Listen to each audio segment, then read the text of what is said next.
Hello students, मैं अनुप्रीता मिश्रा एक बार फिर आप लोगों के सामने स्कॉट कनेक्शन का पार्ट 2 लेकर आई हूँ।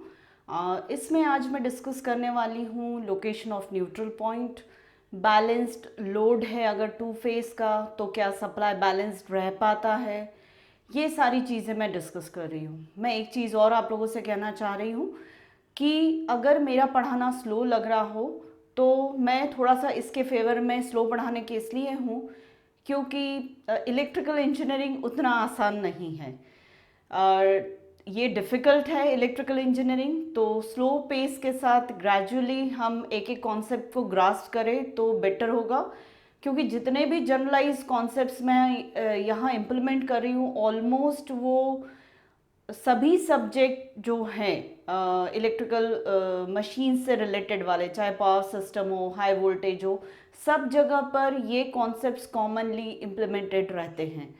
तो ये कॉन्सेप्ट्स अगर बेसिक वाले आप लोग समझ लेते हैं तो आप बहुत सारी जगह दूसरे एप्लीकेशंस को इनके आसानी से समझ पाएंगे। इसलिए मैं अपना पेस स्लो रख रही हूँ। अब अपन आ जाते हैं आज के topic position of neutral point. अब न्यूट्रल पॉइंट है क्या? न्यूट्रल पॉइंट जो है वो स्टार कनेक्शन का होता है। ये स्टार कनेक्शन है, थ्री फेज सिस्टम का जनरल बात कर रही हूँ मैं। अभी मैं स्कॉट से रिलेटेड कुछ भी नहीं बता रही हूँ। ये न्यूट्रल पॉइंट है, मतलब तीनों स्टार कनेक्शन के तीनों फेजेस का एक एक टर्मिनल कॉमनली कनेक्टेड रहता है और बाकी के रिमेनिंग टर्मिनल्स बाहर लाइन से कनेक्टेड रहते हैं। इस पर्टिकुलर स्टार कनेक्शन को देख के और इस स्कॉट कनेक्शन के कनेक्शन में, मतलब टीजर ट्रांसफार्मर की प्राइमरी और मेन ट्रांसफार्मर की प्राइमरी में कुछ कॉमन दिख रहा है। एन जो है वो मुझे कुछ डी जैसा लग रहा है और तीन फेजेस की वाइंडिंग में एक ये हो गई, एक ये हो गई और एक ये हो गई, जैसे कि यहाँ पे तीन ये फेजेस है। तो ये सिमिलैरिटी हो गई अपनी स्कॉट कनेक्शन और स्टार फेज न्यूट्रल में। मैं क्यों ये पढ़ा रही हूँ मैं थोड़ी देर से बताती हूँ आप लोगों को। अब स्टार कनेक्शन की बात करें तो लाइन टू लाइन वोल्टेज ये वाला होता है, जैसा कि मैंने ओपन डेल्टा में भी बताया था और लास्ट पार्ट 1 स्कॉट कनेक्शन में भी बताया था। ये भी लाइन टू लाइन है, ये भी लाइन टू लाइन है, मतलब ये भी VBC और VCA तीनों लाइन टू लाइन वोल्टेज का मैग्नीट्यूड माना कि VL है, जैसा कि मैं लेती आई हूँ। ये लाइन वोल्टेज जो है वो किसके अक्रॉस जा रहा है? VAB की बात करूं तो ये अक्रॉस जा रहा है ANB के। इंडिविजुअल फेजेस का अगर मैं मैग्नीट्यूड वोल्टेज का निकालना चाहूँ कि इसके अक्रॉस VL का कितना पार्ट आ रहा है, कितना पार्ट VL का N और B के अक्रॉस आ रहा है, तो जब हम स्टार कनेक्शन का फेजर डायग्राम बनाते हैं और सारे डेरिवेशंस करते हैं तब हमें समझ में आता है कि इंडिविजुअल फेज के अक्रॉस जो वोल्टेज आता है वो VL/√3 आता है। ये स्टार कनेक्शन में फेज वोल्टेज होता है। चाहे मैं इसे AN बोलूँ, VAN, VBN, VCN बोलूँ या VA, VB, VC बोलूँ, बात एक ही, और कॉमनली मैं उसको V फेज बोल रही हूँ जो कि VL/√3 होता है। ये VL है, ये VL है और ये VL है, पर AD के अक्रॉस, CD के अक्रॉस, BD के अक्रॉस कितना वोल्टेज है तो वो हम लास्ट वीडियो में, जिसकी लिंक मैं शेयर कर रही हूँ, हम देख चुके। क्या है? इसके अक्रॉस 0.866 VL है, इसके अक्रॉस 0.5 VL है, इसके अक्रॉस 0.5 VL है। मतलब तीनों के अक्रॉस VL/√3 और VL/√3 का मतलब 0.577। इतना तो वोल्टेज नहीं है, मतलब ये ट्रू स्टार कनेक्शन नहीं है। अब ट्रू स्टार कनेक्शन बनाना है तो क्या करना पड़ेगा? तो ये करना पड़ेगा कि मुझे D को रीलोकेट करना पड़ेगा। कहाँ पर? D को मुझे यहाँ कहीं रीलोकेट करना पड़ेगा ताकि वोल्टेज 0.866 VL से चेंज होकर 0.577 VL हो जाए। 0.577 VL हो जाए। मुझे ऐसा D को यहाँ कहीं रीलोकेट करना पड़ेगा। मतलब मैं एक नया N पॉइंट यहाँ पर सर्च कर रही हूँ, तो माना कि वो N पॉइंट ये है, जिसको मैं फेजर डायग्राम पे देख लेती हूँ। फेजर डायग्राम पर ये VAB मतलब VL है, VBC मतलब VL है, VCA मतलब VL है और ये एन सी एन जो होगा वो V L by root three होगा, बी एन जो होगा वो V L by root three होगा, और वी ए एन जो होगा वो V L by root three होगा। मतलब V B N, V C N और वी ए एन यहाँ पर मैं root three by V L by root three ले रही हूँ। तो मुझे एन देखना पड़ेगा कहाँ आएगा, यहाँ पर। अब मैं एन को लोकेट करना मतलब मुझे यहाँ देखना पड़ेगा कि ए टू एन के, एन यहाँ कहीं आना है, यहाँ कहीं आना है, तो ए टू एन के बीच में कितने नंबर ऑफ टर्न्स होंगे, टीपी का कितना परसेंटेज ए और एन के बीच में होगा, जो हमें exactly V L by root three voltage दे देगा ए एन के अक्रॉस, बी एन के अक्रॉस और सी एन के अक्रॉस। तो वही मैं फाइंड आउट करना चाह रही हूँ। मैं इसे रब कर देती हूँ क्योंकि ये जस्ट मैंने आपको याद दिलाने के लिए कि हम क्या करना चाह रहे हैं वो बताने के लिए मैंने लिखा था। अब to search N point on TP, TP number of turns पे मैं एन पॉइंट सर्च करना चाह रही हूँ। कैसे? So that V A N is equal to V L by root three. हमको ऐसा चाहिए एन पॉइंट ताकि ए और एन के बीच में मुझे कितना वोल्टेज मिलने लगे, V L by root three. ठीक है, तो मैं अब यहाँ पे कॉन्सेप्ट अप्लाई करूँगी वोल्टेज पर टर्न का। मैं कल परसों में ही ट्रांसफॉर्मर एक्शन पर एक वीडियो अपलोड कर दूंगी, वहाँ पर मैं टिपिकली वोल्टेज पर टर्न की बात करूँगी। तो वो वोल्टेज पर टर्न के कॉन्सेप्ट के हिसाब से V A D upon voltage पर टर्न, मतलब न्यूमरेटर में वोल्टेज आता है, डिवीजन में टर्न आता है। टर्न मतलब number of turns, number of turns किसके? वाइंडिंग के, घुमाव। वाइंडिंग जो है वो पूरी ऐसी बनी हुई है, ये घुमाव है वाइंडिंग के। तो एक अगर पूरा वायर इस वाइंडिंग को बनाने में 1 मीटर का लगा है तो हो सकता है कि 100 नंबर ऑफ टर्न्स को जनरेट करने में 1 टर्न को बनाने में 1 सेंटीमीटर लगा, ऐसा मैं मान लूँ। तो वो सारी चीज़ें मैं उस वीडियो में टिपिकली करूंगी। तो वोल्टेज पर टर्न का मतलब है voltage divided by number of turns. तो इस वाइंडिंग में वोल्टेज पर टर्न, हर टर्न के अक्रॉस इंड्यूस हुआ वोल्टेज सेम रहता है। तो ए और डी के बीच में नंबर ऑफ टर्न्स के अक्रॉस वोल्टेज पर टर्न, मतलब ए डी के बीच में जितना वोल्टेज है और ए डी के बीच में जितने नंबर ऑफ टर्न्स है उनका रेशो सेम रहेगा। ए एन के बीच में जितना वोल्टेज है और divided by voltage number of turns between A और एन। तो वोल्टेज पर टर्न के कॉन्सेप्ट से ए और डी के बीच में जितना वोल्टेज डेवलप हो रहा है वो कितने नंबर ऑफ टर्न्स में डेवलप हो रहा है? टी ए डी में डेवलप हो रहा है। तो V A D upon T A D जो है वो हमेशा इक्वल रहेगा V A N divided by T A N. ये वोल्टेज पर टर्न का मीनिंग ये है। मतलब एक ही वाइंडिंग के 100 टर्न्स के अक्रॉस का वोल्टेज कितना है? Voltage divided by 100 turns. और 5 टर्न के अक्रॉस का वोल्टेज कितना है? तो 5 टर्न्स के अक्रॉस का वोल्टेज डिवाइडेड बाय 5 टर्न्स। ये रेशो हमेशा सेम रहता है, इसी को वोल्टेज पर टर्न कहते हैं। वोल्टेज पर टर्न एक वाइंडिंग में हमेशा सेम रहता है। तो उस हिसाब से V A D upon T A D is equal to V N upon T N, ये रख लिया। वी ए डी कितना है? 0.866 वी एल है वी ए डी, और टी ए डी कितना है हम निकाल चुके हैं लास्ट वीडियो में, 0.866 टीपी है।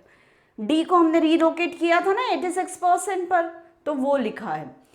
अब उस तरफ मुझे वी एन, मैं जानती हूँ वी एन मुझे कितना रखना है, V L by root three रखना है। तो मुझे टी ए एन पता करना है कि टी ए एन एक्चुअली कितने नंबर ऑफ टर्न्स है जिसके across voltage V L by root three maintain रहेगा। तो वी एन, सॉरी यहाँ पर टी ए एन आएगा। टी ए एन जो है वो निकल आएगा कितना? T N is equal to 1 upon root three T P. तो इस हिसाब से ये मुझे लोकेशन मिल गई, मतलब माना कि ये टी ए एन है, मतलब 57.7 इतने नंबर ऑफ टर्न्स है जो मुझे एन की वैल्यू लोकेट कर देंगे। माना कि ये एन है और ये नंबर ऑफ टर्न्स कितना हो जाएगा? 0.577 टीपी। ये मुझे नंबर ऑफ टर्न्स मिल जाएंगे। अब मैं जानना चाहती हूँ एन और डी के बीच में कितना वोल्टेज है। तो एन और डी के बीच का वोल्टेज कैसे निकल सकते हैं? V A D minus V A N, तो एन डी वोल्टेज निकल जाएगा। V N D is equal to V A D minus V A N कर दिया। वी ए डी कितना है 0.866 वी एल लिखो या √3/2 वी एल लिखो, वो लिख दिया। वी एन कितना है वी एल बाय √3, सब्ट्रैक्ट किया तो वी एल अपॉन 2√3, ये वोल्टेज आ गया। तो वी एन डी, अब वी एन डी के अक्रॉस वी एल अपॉन 2√3 है और वी ए एन के अक्रॉस 1/√3 वी एल है। मैं ये जानना चाह रही हूं कि क्या ये एन वही ज्योमेट्रिकल सेंटर है इक्विलैटरल ट्रायंगल का जो हम मैथ्स में पढ़ चुके हैं। तो मैथ्स का कॉन्सेप्ट क्या था कि एक इक्विलैटरल ट्रायंगल में 3 एल्टीट्यूड्स जो होते हैं, एक एल्टीट्यूड AD हो गया, दूसरा एल्टीट्यूड माना कि CE हो गया और तीसरा एल्टीट्यूड माना कि BF हो गया। तो ये 3 एल्टीट्यूड्स जहां पर इंटरसेक्ट होते हैं वो पॉइंट आपका ज्योमेट्रिकल सेंटर या सेंट्रोइड कहलाता है ट्रायंगल का। ये हमेशा इसको एल्टीट्यूड को 1:2 में या 2:1 में सेगमेंटाइज करता है, मतलब ये हिस्सा 2 होगा और ये 1 होगा, ऐसा ये सेगमेंटाइज करता है। तो आप रेशो लेकर देख लो, V A D divided by V A N या T A N divided by T N D, ये भी आपका कितना निकलेगा, टी एन 1/√3 है और टी एन डी कितना है 1/2√3, तो रेशो इसका जो आएगा वो 2:1 ही आएगा। मतलब ये वही N neutral point, electrically star connection का न्यूट्रल पॉइंट वही है जो ज्योमेट्रिकल सेंटर होता है इक्विलैटरल ट्रायंगल का मैथ्स में। अब मैं ये बताना चाह रही हूँ कि हम ये पढ़ क्यों रहे हैं। एक्चुअली स्टार कनेक्शन जो है या डेल्टा कनेक्शन जो होता है वो 2 नाम से जाना जाता है। मैं ये रब कर देती हूँ। वो 2 नाम जो है 3 फेज 3 वायर सिस्टम, मतलब स्टार कनेक्शन होता है तो ऐसे, तो 3 फेज मतलब 1 2 3 फेज और 3 वायर ये कहलाता है। डेल्टा कनेक्शन है तो तब भी 3 फेज और 3 वायर सिस्टम ऐसा कहलाता है। अब एक सिस्टम होता है 3 फेज 4 वायर। 3 फेज 4 वायर कैसा होगा, वो स्टार में ही पॉसिबल है। वो कैसे, 3 फेज 3 वायर तो ये है, ये 3 फेज 4 वायर मतलब न्यूट्रल से भी हम एक वायर बाहर ले लें तो ये तब पॉसिबल है। ऐसा कनेक्शन तब यूज किया जाता है जब तीनों फेजेस में हमें अलग अलग सप्लाई देना हो, या लोड, सप्लाई तो नहीं कहना चाहिए, अलग अलग लोड देना हो हमें। अब अगर यही चीज मैं वहां पर करना चाहूं तो मुझे एन और डी यहाँ पर मर्ज करना पड़ेगा, मतलब एन और डी एक ही पॉइंट हो जाएगा ताकि एन या कहना चाहिए AD के अक्रॉस VL/√3 हो, DC के अक्रॉस VL/√3 हो, DB के अक्रॉस VL/√3 हो, और फिर एक चौथा वायर मैं यहाँ से बाहर निकाल लूंगी D से। तो ये मेरा 3 फेज 4 वायर सिस्टम हो जाएगा। और 3 फेज 4 वायर सिस्टम हो जाएगा तो मुझे ये भी देखना पड़ेगा कि तीनों फेजेस के अक्रॉस VL/√3 तो है ही, पर वोल्टेज पर टर्न यहाँ पर क्या मिल रहा है, वोल्टेज पर टर्न यहाँ क्या मिल रहा है, ताकि इन वोल्टेज पर टर्न्स की वजह से इनकी अपनी अपनी सेकेंडरी में कितना EMF इंड्यूस हो रहा है वो भी हमें चेक करना पड़ेगा। तो वो मैं बता दूं, दोनों आउटपुट पर वोल्टेजेस डिफरेंट डेवलप होते हैं। मतलब ये हम कहना चाहिए कि 3 phase 4 wire system Scott connection में अगर हम यूज कर रहे हैं तो आउटपुट में हमें वोल्टेजेस जो मिलेंगे वो अनबैलेंस्ड मिलेंगे, और अनबैलेंस्ड वोल्टेजेस मिलेंगे तो उसका फायदा हम ऐसे उठा सकते हैं कि यहाँ पर मैं एक अलग लोड लगाऊं और यहाँ पर मैं एक अलग लोड लगाऊं, मतलब अनबैलेंस्ड लोडिंग कर दूं, तब मैं 3 फेज 4 वायर सिस्टम यूज कर सकती हूँ। अब मेरा बेस क्या था ये सब बताने का कि आउटपुट पे अनइक्वल वोल्टेजेस क्यों हैं, क्योंकि अनइक्वल वोल्टेजेस इंड्यूस ही हो रहे हैं। क्यों अनइक्वल वोल्टेजेस इंड्यूस हो रहे हैं? क्योंकि इसकी प्राइमरी के अक्रॉस जो वोल्टेज पर टर्न के हिसाब से वोल्टेज इंड्यूस हो रहा है, वोल्टेज एग्जिस्ट कर रहा है, वो वोल्टेज यहाँ पर जो ईएमएफ इंड्यूस करेगा वो कुछ और होगा, और ये जो वोल्टेज पर टर्न यहाँ पर है प्राइमरी में, इसकी सेकेंडरी में जो ईएमएफ इंड्यूस होगा वो कुछ और होगा। मतलब दोनों वोल्टेजेस डिफरेंट होंगे। और ये कैसे मैं यहाँ प्रूव कर रही हूँ, मैं यहाँ पर थोड़ा सा लाइन खींच के सेपरेट आउट कर देती हूँ ताकि आप लोग कंफ्यूज ना हो। अब मैं ये बात क्यों बोल रही हूँ कि सेकेंडरीज पर आउटपुट वोल्टेज अलग अलग होगा, वो इसलिए बोल रही हूँ क्योंकि मेरा ये वाला फिगर आप देखिए, ये है ए, ये है ए, ये है एन या डी, एन या डी, ये है सी और ये है बी। एडी के अक्रॉस कितना नंबर ऑफ टर्न्स है? 0.577 और वोल्टेज भी कितना है? 0.577। एनबी के अक्रॉस कितना वोल्टेज है? VL/√3 यानी 0.577 और नंबर ऑफ टर्न्स कितने? 0.5 TP। ऐसे ही CN के अक्रॉस वोल्टेज है VL/√3 मतलब 0.577 और नंबर ऑफ टर्न्स है 0.5 TP। मतलब तीनों फेजेस के अक्रॉस के वोल्टेजेस तो सेम है VL/√3 पर तीनों के नंबर ऑफ टर्न्स, इन दोनों के नंबर ऑफ टर्न्स 50% है और इसके नंबर ऑफ टर्न्स 50% से थोड़े ज्यादा मतलब 57.7% है। तो वोल्टेज इनके अक्रॉस सेम है पर वोल्टेज पर टर्न सेम नहीं है। वोल्टेज पर टर्न सेम नहीं है तो मैं अब ये टीजर ट्रांसफार्मर की प्राइमरी है और ये मेन ट्रांसफार्मर की प्राइमरी है, तो इनके वोल्टेज पर टर्न के हिसाब से इनकी सेकेंडरी में इंड्यूस हुए वोल्टेजेस की मैं बात कर लूं तो देखो यहां पर मैं लिख रही हूं वोल्टेज पर turn off teaser transformer upon ये लिख रही हूं मैं वोल्टेज पर turn off teaser transformers primary, और ये लिख रही हूं मैं वोल्टेज पर turn off teaser transformer secondary. तो ये मैं इक्वेशन लिख रही हूं टीजर ट्रांसफार्मर की, तो वो हो जाएगी 0.57 VL upon number of turns 0.57 TP is equal to secondary का वोल्टेज मैं VS ले रही हूँ, वहां पे जरूर मैंने V2T लिया था पर यहाँ सेकेंडरी के नाम से मैं VS ले रही हूँ, कोई फर्क नहीं पड़ता। और यहाँ पे मैं कितना ले रही हूँ? TS। अब ये वोल्टेज पर टर्न सेकेंडरी का हमें यह 0.57 कट गया तो मुझे वोल्टेज पर टर्न सेकेंडरी का VL अपॉन TP मिल रहा है। तो मैं ये पूरा जो लिख रही हूं ये टीजर ट्रांसफार्मर के लिए मैंने लिखा है।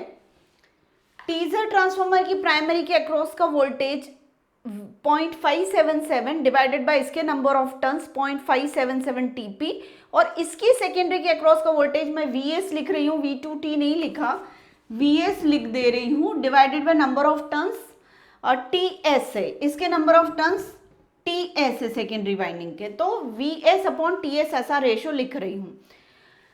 फिर अब मैं आ जाती हूं मेन ट्रांसफार्मर की प्राइमरी के वोल्टेज पर टर्न पर और मेन ट्रांसफार्मर के सेकेंडरी वोल्टेज पर टर्न पर। यहां पर वोल्टेज पर टर्न मिल रहा है मुझे VL upon √3 divided by 0.5 TP और यहां वोल्टेज पर टर्न मिल रहा है मुझे VL अपॉन √3 अपॉन 0.5 TP। ये मिल रहा है वोल्टेज पर टर्न और इधर सेकेंडरी जो ये वाली सेकेंडरी यहाँ पर मुझे वोल्टेज पर टर्न मिल रहा है VS अपॉन TS। ये एक्चुअली मुझे लेना चाहिए टीजर का T ले लेना चाहिए यहाँ पर और यहाँ पर मुझे मेन का M ले लेना चाहिए। तो VL अपॉन √3 ये इस सेगमेंट का वोल्टेज पर टर्न हो गया, VL अपॉन √3 और डिवाइडेड बाय 0.5 TP इस सेगमेंट का वोल्टेज पर टर्न हो गया। तो दोनों सेगमेंट के वोल्टेज पर टर्न का एडिशन किया इज इक्वल टू इनकी सेकेंडरी मेन की सेकेंडरी का वोल्टेज पर टर्न VSM अपॉन TSM किया। तो मेन ट्रांसफार्मर का ये जब हम कैलकुलेट करेंगे तो ये आ जाएगा 4 अपॉन √3 VL अपॉन TP और यही इसका टर्न रेशियो सेकेंडरी का हो जाएगा। तो इस इक्वेशन को देखकर और इस इक्वेशन को देखकर समझ में आ रहा है कि टीजर के अक्रॉस का जो वोल्टेज पर टर्न है और मेन के सेकेंडरी के अक्रॉस का जो वोल्टेज पर टर्न है वो सेम नहीं है, तो ये अपने आप में इंडिकेट कर रहा है कि दोनों वोल्टेजेस जो होंगे सेकेंडरीज के वो डिफरेंट होंगे।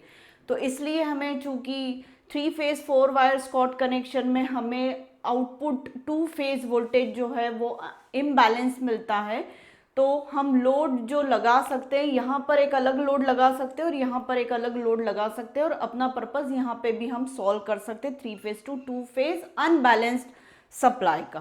तो इस तरीके से ये यूटिलाइज हो जाता है। तो इसलिए हमें न्यूट्रल पॉइंट कहाँ होगा स्कॉट कनेक्शन में टीजर ट्रांसफार्मर की प्राइमरी पर पढ़ना जरूरी है, ताकि 3 फेज 4 वायर सिस्टम वाला 3 phase two 2 phase transformation unbalance वाला हम फॉलो कर सकते हैं। और इन्हीं पर्पस से अभी तक मैं इतना आप लोगों को बता चुकी हूँ कि टैपिंग्स जो देकर रखी रहती है, इसलिए एक 0.577 पर एक, अगर इसको मैं सॉल्व करती हूँ तो 28% मतलब करीब ही आ जाता है 0.288 TP। तो एक टैपिंग हम देकर रखते हैं 0.288 पर, एक टैपिंग देकर रखते हैं हम 0.577 पर, और एक टैपिंग हम देकर रखते हैं 0.866 पर। लास्ट वीडियो में मैंने यहाँ पर लिखा था कि 3 टाइप की टैपिंग्स और 2 टर्मिनल्स, ऐसे दोनों ट्रांसफॉर्मर्स की प्राइमरी से हमें कितने कनेक्शन वायर मिलते हैं बाहर, 5-5 कनेक्शन वायर्स मिलते हैं। अब इसके बाद मैं डिस्कस कर लेती हूँ, बोर्ड रब कर लेती हूँ, और मुझे डिस्कस करना है सप्लाई कैसा होगा। अगर लोड बैलेंस है तो सप्लाई भी बैलेंस होगा, ये प्रूव करके बताऊंगी, और लोड इम्बैलेंस है तो सप्लाई भी अनबैलेंस हो जाएगा, ये प्रूव करके बताऊंगी, और दोनों ही केसेस में मैं फेजर डायग्राम भी ड्रॉ करूंगी।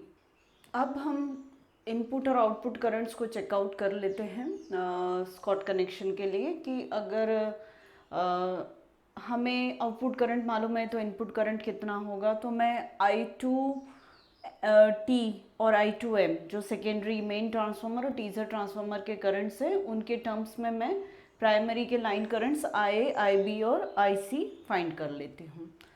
बहुत सारी बुक्स में आपको IB यहाँ दिखेगा और IC यहाँ दिखेगा, एज सच वो रॉन्ग नहीं है, पर जो मैं फिगर कनेक्शन डायग्राम के साथ फेजर डायग्राम को मैप करती हूँ, तो मुझे ऐसा करने पर ज़्यादा आसानी लगती है, साथ में स्टूडेंट्स को भी समझना बहुत आसान है। इसलिए आप डिफरेंस पाएंगे कि यहाँ पे IB मिलेगा और यहाँ पर IC मिलेगा, मतलब C पॉइंट की जगह B मिलेगा और B की जगह C मिलेगा। रॉन्ग कुछ नहीं है, बस मैपिंग सर्किट की और फेजर डायग्राम की बहुत आसान हो जाती है, इसलिए मैं ये चीज़ फॉलो करती हूँ। अब ये जो एब्रीविएशन से पहले भी बता चुकी हूँ कि I1M जो है वो प्राइमरी मेन का करंट है, I2M जो है वो सेकेंडरी मेन का करंट है, I1T जो है वो टीजर का प्राइमरी करंट है, I2T जो है वो टीजर का सेकेंडरी करंट है, और IA, IB और IC 3 प्राइमरी लाइन करंट्स है। फिगर में देखकर हम समझ सकते हैं कि IA, IB और IC यहाँ पर है, और I1T में इसमें से बहने वाले करंट, टीजर की प्राइमरी से बहने वाले करंट को I1T बोल रही हूँ।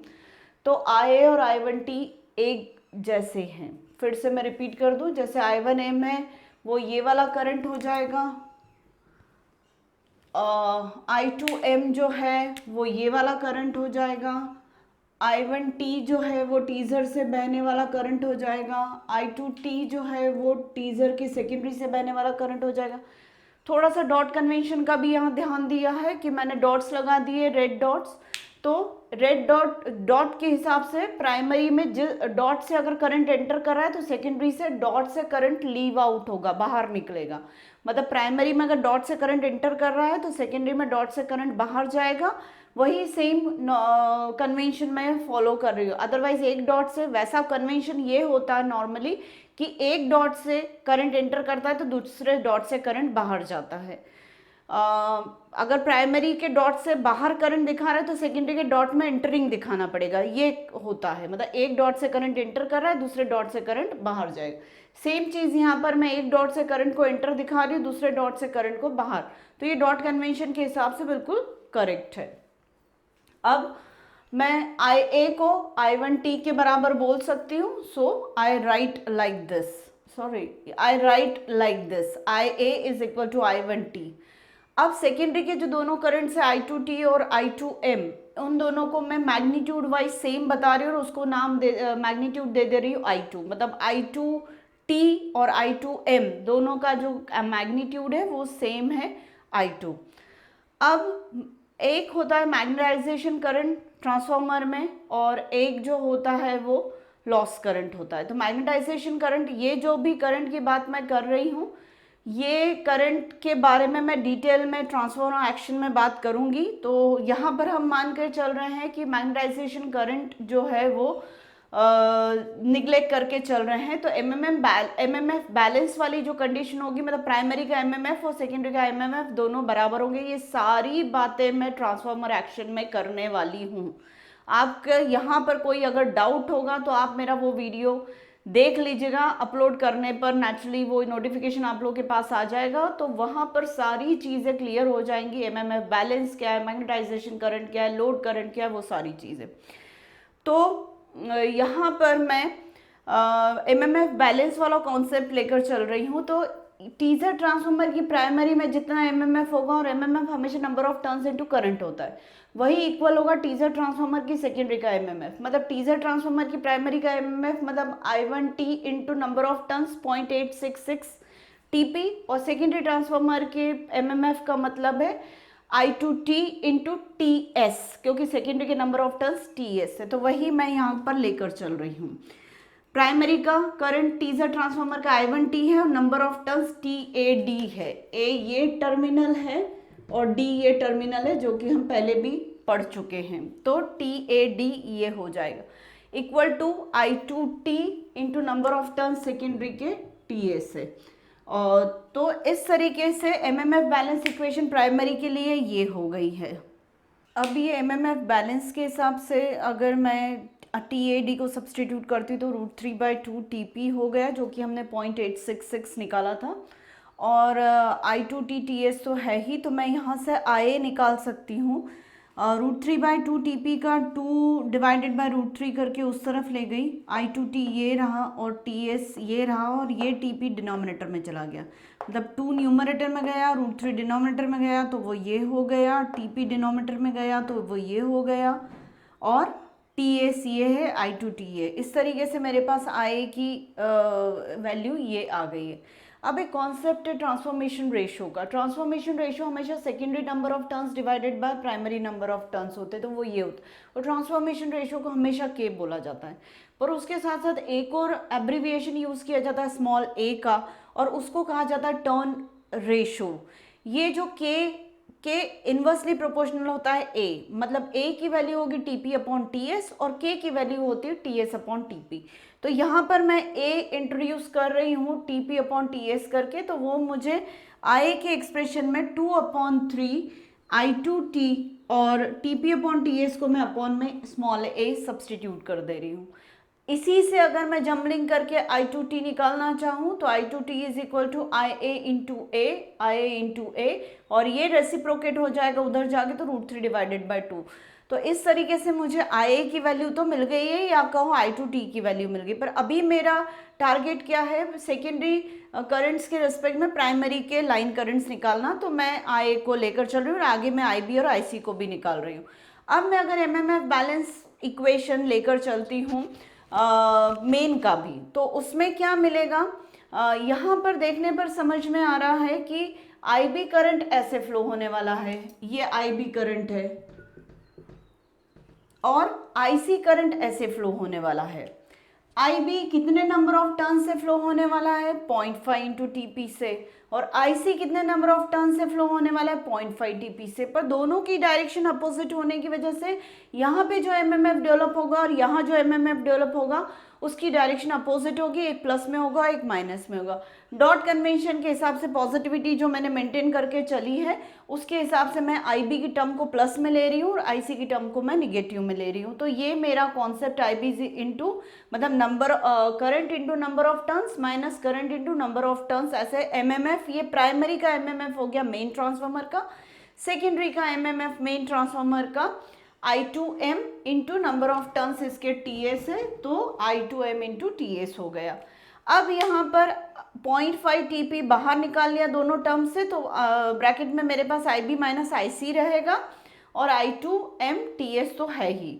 IB माइनस IC को ऐसे ही रखा, I2MTS और I2MTS ये रहा और 0.5 उधर जाके ट्वाइस में हो गया और TP को डिनोमिनेटर में ले लिया। फिर TP अपॉन TS को मैं स्मॉल a से रिप्लेस कर दे रही हूँ, तो न्यूमरेटर में 2I2M डिवाइडेड बाय a हो गया और I2M इज इक्वल टू, या तो ये कहे कि I2M is equal to a upon 2IB into minus IC, ये हो गया चुका है।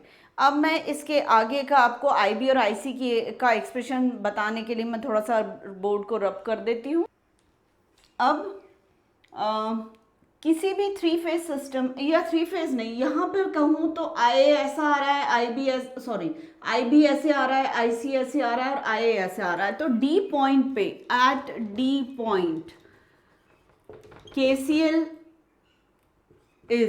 KCL किरचॉफ्स करंट लॉ क्या होगा, IA plus IB plus IC is equal to 0। उस जंक्शन पर आने वाले तीनों करंट्स का एल्जेब्रिक सम KCL के हिसाब से 0 होगा ही। This is very true and it is universal truth. अब यहाँ से देखने पे IC की वैल्यू अगर लेना चाहूँ मैं तो माइनस IA माइनस IB हो जाएगी और इस IC की वैल्यू को मैं सब्सटीट्यूट कर देती हूँ यहाँ पर। इसे मैं इक्वेशन नंबर 2 बोल देती हूँ, मैं इक्वेशन नंबर 1 इसे बोल देती हूँ।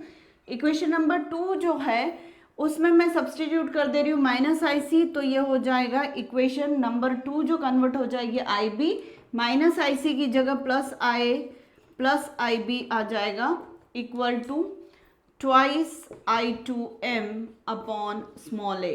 ये लिखा, IB माइनस IC की जगह मैं IA प्लस IB लिख रही हूँ, फिर 2I2M बाय a ले लिया, तो ये IA is plus twice IB is equal to 2I2M upon a और twice IB is equal to twice I2M upon a minus IA की ये IA नहीं,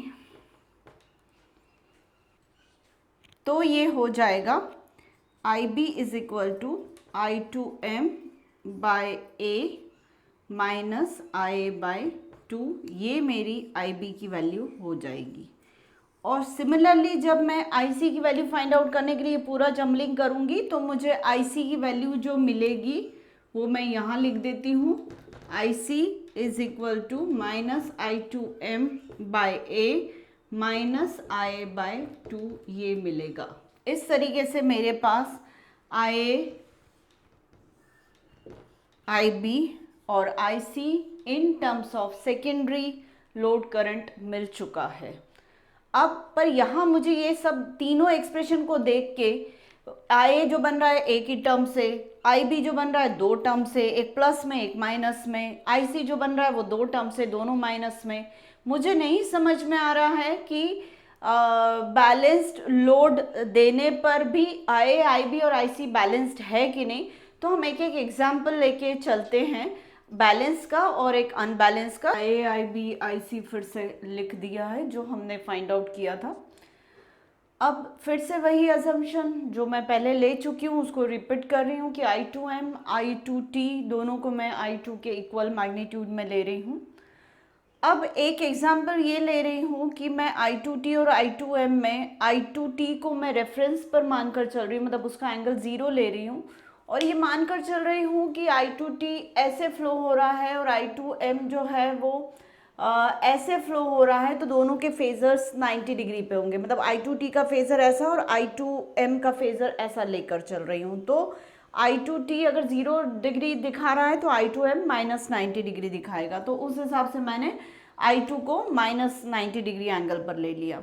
अब I2T equal to I2 angle 0 का मतलब I2 ही होगा और I2 एंगल माइनस 90 डिग्री का मतलब 90 डिग्री होता है तो J आ जाता है। जब हम मैग्नीट्यूड में कन्वर्ट करते हैं, पोलर टू रेक्टेंगुलर में जाते हैं तो माइनस 90 डिग्री जो होता है वो माइनस J में कन्वर्ट होता है, प्लस 90 डिग्री प्लस J में कन्वर्ट होता है और मैग्नीट्यूड तो आएगा ही।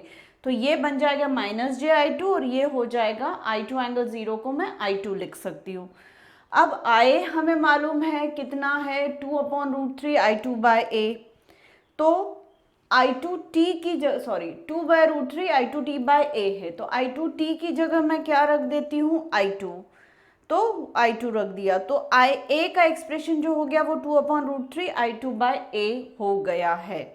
और एंगल नेचुरली 0 डिग्री ही है, एंगल जो आ रहा है वो 0, तो आई का एक्सप्रेशन चाहूँ तो मैं इसको बता दूँ चलेगा, और नहीं तो I is equal to 2/√3 I two angle 0 को मैं आई टू भी लिख सकती हूँ।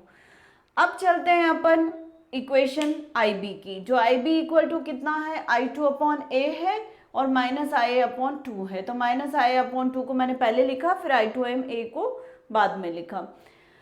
आई की वैल्यू को मैं यही वाली सब्सटीट्यूट कर देती हूँ 2/√3 आई टू बाई ए, तो आई को मैंने ये सब्सटीट्यूट कर दिया 2/√3 आई टू बाई ए, और आई टू एम को मैं सब्सटीट्यूट कर रही हूँ माइनस जे आई टू, तो माइनस जे आई टू, और डिविजन में स्मॉल ए भी आएगा ये वाला, और यहाँ पर डिवीजन में ए स्मॉल आई ए के एक्सप्रेशन की वजह से आया। अब दोनों टर्म्स में से मैं 2/√3 I two by A subtract sorry common निकाल ले रही हूँ, तो ब्रैकेट में जो बच रहा है वो -1/2 है और माइनस जे, और √3/2 इस टर्म में नहीं था, 2/√3 तो नहीं था, तो इधर √3/2 रेसिड्यूल रह जाएगा ब्रैकेट में, तो ये एक्सप्रेशन मेरे पास आ गया है, तो 2/√3 आई टू अपॉन ए, और ये पूरा जो है इसको रेक्टेंगुलर से पोलर में कन्वर्ट करूंगी तो ये एंगल -120 डिग्री आ जाएगा, तो ये आई बी का एक्सप्रेशन हो गया। सिमिलरली हम वही आई सी का एक्सप्रेशन ये वाला लेंगे और सेम इसी टाइप के सब्सटीट्यूशंस करेंगे, तो हमें I C is equal to 2/√3 I two upon A angle 120 degree मिलेगा।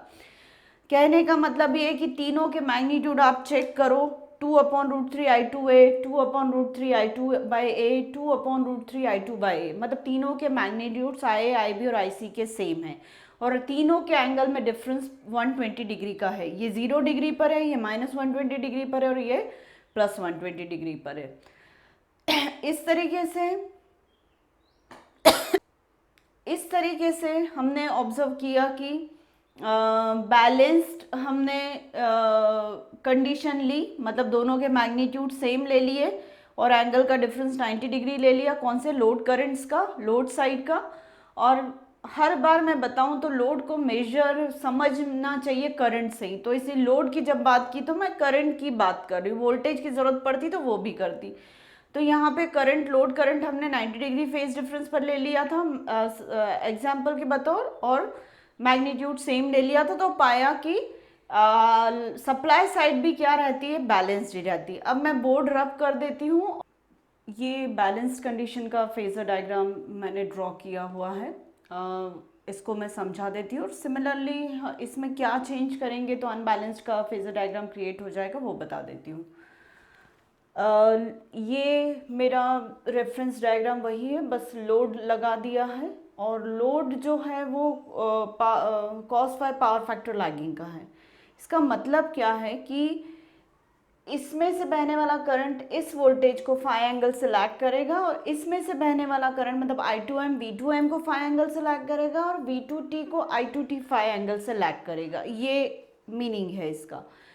इससे पहले मैंने करंट को रेफरेंस फेजर लिया था, अभी मैं वोल्टेज को रेफरेंस फेजर ले रही हूँ, उससे कोई फर्क नहीं पड़ रहा है, दोनों वोल्टेजेस एक दूसरे से 90 डिग्री पर होंगे और दोनों करंट्स एक दूसरे से 90 डिग्री पर होंगे। V2M जो है उसको मैं रेफरेंस फेजर ले रही हूँ और मैग्नीट्यूड बैलेंस है लोड वोल्टेज, तो V2 एंगल 0 ले रही हूँ, और ये V2T is equal to V2 angle 90 degree ले रही हूँ सेकेंड का, मतलब V2M ये वाला वोल्टेज हो गया जो कि 0 डिग्री पर है, तो ये रहा V2M, ये रेफरेंस डायरेक्शन है मेरी, तो यहाँ 0 डिग्री पर ले लिया, और V2T मतलब कौन सा वाला वोल्टेज हो गया ये, तो उस 90 डिग्री अहेड है। इससे पहले मैंने I2 यहाँ पर जो I2 लिया था उसको 0 डिग्री लिया था, और यहाँ पे जो I2 लिया था उसको -90 डिग्री लिया था, पर इन सब से चेंज नहीं, आप सिर्फ एंगल को सही तरीके से प्लस माइनस साइन के साथ लेते चलिए, गलती नहीं होगी। तो एक एग्जाम्पल आपके पास वो वाला हो गया और एक एग्जाम्पल ये वाला हो गया है। तो V2M 0 डिग्री रेफरेंस पर है और V2 इसका लेंथ हो गया, V2T 90 डिग्री पर है और V2 इसकी लेंथ हो गई, मतलब इन दोनों की लेंथ V2 के बराबर हो गई। अब इसका करंट V2M का करंट है I2M जो उसको फाई एंगल से लैग करेगा, पर लेंथ कितनी है करंट की, I2 ही है, तो ये I2 लेंथ है। ऐसे ही V2T को I2T फाई एंगल से लैग करेगा, तो वो ड्रॉ कर दिया, और लैगिंगनेस हमेशा क्लॉकवाइज डायरेक्शन में होती है, तो I2T क्लॉकवाइज में और I2M क्लॉकवाइज में अपने अपने रेस्पेक्टिव वोल्टेज के साथ। I2T I2M की का मैग्नीट्यूड I2 है, V2M और V2T का मैग्नीट्यूड V2 है। ये हो गया सेकेंडरी साइड के का फेजर डायग्राम। इसी के रिस्पेक्ट में, इसी के रेफरेंस में मैं प्राइमरी का फेजर डायग्राम बना रही हूँ। फेजर डायग्राम हम सेकेंडरी प्राइमरी का एक साथ भी बना सकते हैं और ज़रूरत पड़े तो हम सेपरेट सेपरेट भी बना सकते हैं। ट्रांसफार्मर, सिंगल फेज ट्रांसफार्मर से लेकर 3 फेज ट्रांसफार्मर तक हमने इसको फेजर डायग्राम्स को अलग अलग तरीके से हम ड्रॉ कर सकते हैं। या तो प्राइमरी और सेकेंडरी को मर्ज कर दो, और बहुत ज़्यादा फेजर्स हो रहे हैं तो प्राइमरी का फेजर डायग्राम अलग बनाओ, सेकेंडरी का अलग बनाओ, कोई इशू नहीं है। अब मैं सेकेंडरी के फेजर डायग्राम से प्राइमरी का फेजर डायग्राम बनाती हूँ, पर बेस क्या है? I का जो एक्सप्रेशन है वो किसके बराबर है? I1T के। I जो है वो I1T के हमें पता है, पर I का अभी अभी हमने एक्सप्रेशन निकाला 2/√3 I2T/A, ये हम निकाल चुके हैं। तो I2T कहाँ है? ये वाला, ये I2T है, बाकी 2 मैग्नीट्यूड है, √3 मैग्नीट्यूड है, A मैग्नीट्यूड है, इसकी कोई डायरेक्शन नहीं। फेजर कौन सा? I2T, तो नेचुरली I फेजर या I1T फेजर भी I2T फेजर के ही पैरेलल होगा, मतलब इसके पैरेलल I1T, ये I1T है, इसके पैरेलल होगा। सिर्फ लेंथ में डिफरेंस होगा, लेंथ में डिफरेंस होगा, तो वो मैंने इसको बड़ी बनाई और इसको छोटा बना दिया। अब ये हो गया I1T या IB क्या है? -1/2 I + I2M/2, ये हमें मालूम है। I2M की डायरेक्शन ये वाली है, तो पहले मैं I2M डिवाइडेड बाय A बना लेती हूँ, तो ये बना ली। I2M की ये डायरेक्शन है ना, तो I2M/A भी ये होगा, उससे छोटा होगा, पर ये बहुत छोटा बनता है इसलिए मैंने उसको लगभग उसी लंबाई का बनाया। तो I2M ये वाला हो गया, पैरेलल टू I2M, I2M/A हो गया। अब I2M/A में आपको सब्ट्रैक्ट करना है हाफ ऑफ I, सब्ट्रैक्ट करना है मतलब प्लस I इधर है तो माइनस I इधर हो जाएगा, तो -I/2 ये हो जाएगा। इसी के पैरेलल अपोजिट पीछे आपको -I बनाना है, और मुझे यहाँ बनाने से कोई मतलब नहीं, मुझे I2M/A के आगे बनाना है ताकि मैं सम कर सकूँ, फेजर सम। तो यहाँ पर मैंने -I/2 ले लिया, तो ये दो फेजर्स का मतलब I2M/A और I2M/A और -I/2 का फेजर सम IB मिल जाएगा, तो ये मेरे पास IB फेजर हो गया। इसी तरीके से IC फेजर कब बना सकती हूँ मैं? -1/2 I तो है ही, और I2M/2 प्लस ना होके माइनस है, तो ये I2M/2 प्लस में है तो -I2/M ये वाला हो जाएगा, -I2M/A ये वाला हो गया। फिर उसके आगे मैं सेम यही -A/2 बना लूँगी इधर, तो इन दोनों का फेजर सम मुझे IC मिल जाएगा। इस तरीके से मेरे पास IA, IB और IC तीनों करंट्स यहाँ ड्रॉ कर लिए मैंने, और यहीं से मैं VBC, VAB और VCA भी ड्रॉ कर सकती हूँ। तो ये मेरा फेजर डायग्राम हो गया है प्राइमरी का। VBC मैंने इसलिए बनाया है क्योंकि IB और IC जो है वो VBC के रिस्पेक्ट में है, और V1T मैंने इसलिए बनाया है क्योंकि I1T जो है, जो भी I1T बह रहा है वो V1T के साथ लैगिंग पे रहेगा, और जो भी IB IC बह रहा है वो VBC के साथ लैगिंग पे रहेगा। तो हर वाइंडिंग का अपना वोल्टेज, अपना करंट, ऐसे मैंने यहाँ ड्रॉ कर दिया है। तो ये मेरा बैलेंस्ड लोड की केस में सेकेंडरी का फेजर डायग्राम और प्राइमरी का फेजर डायग्राम बना ली। अब अगर मैं अनबैलेंस्ड लोड की बात करूँ तो अनबैलेंस्ड लोड की केस में I2M और I2T का मैग्नीट्यूड I2 के बराबर ना हो के अलग अलग होंगे, तो ये लंबाई अलग होगी, ये लंबाई अलग होगी। इसी तरीके से V2M और V2T भी इक्वल लेंथ के नहीं होंगे। इसी तरह से दोनों एंगल फाई नहीं होंगे, एक φ1 ले लो, एक φ2 ले लो, बस इसी अलग अलग एंगल्स ले लो, अलग अलग लेंथ्स ले लो, दोनों करंट्स की अलग अलग वोल्टेजेस की लेंथ ले लो, 90 डिग्री फेज डिफरेंस मत रखना वोल्टेज और करंट्स के बीच में। तो ये आपका 90 डिग्री फेज डिफरेंस रख सकते हो और उस बेसिस पे आप प्राइमरी का फेजर डायग्राम बना सकते हो इन अलजेब्रिक सम्स को और इन फेजर सम्स को फॉलो करते हुए। तो वो आपका, आप ये खुद ट्राई करिए। आप लोगों को डाउट होगा तो मुझे बताइएगा, मैं फिर से वीडियो बना के वो उस फेजर डायग्राम को भी बना लूँगी। इस तरीके से ये स्कॉट कनेक्शन का पार्ट 2 मैंने कंप्लीट किया है और ये काफ़ी लेंदी हो गया है, पर फिर भी उम्मीद है आप लोगों को समझ में आया होगा। और अगर आपको कोई क्वेरीज़ है तो आप लोग मुझे लिंकअप कर सकते हैं इंस्टाग्राम पे या फेसबुक पर, और नहीं तो कमेंट बॉक्स में भी अपनी क्वेरीज़ डाल सकते हैं। मैं हर किसी की क्वेरीज़ को सॉर्ट आउट करने की कोशिश करूँगी। और आपको मेरा पढ़ाया पसंद आ रहा है तो प्लीज़ मेरे चैनल को लाइक, सब्सक्राइब और शेयर भी करिए। ये मैं for the benefit of electrical students ही बना रही हूँ और मेरा पैशन है पढ़ाना, तो मैं जस्ट अपने पैशन को फॉलो कर रही हूँ। Thank you.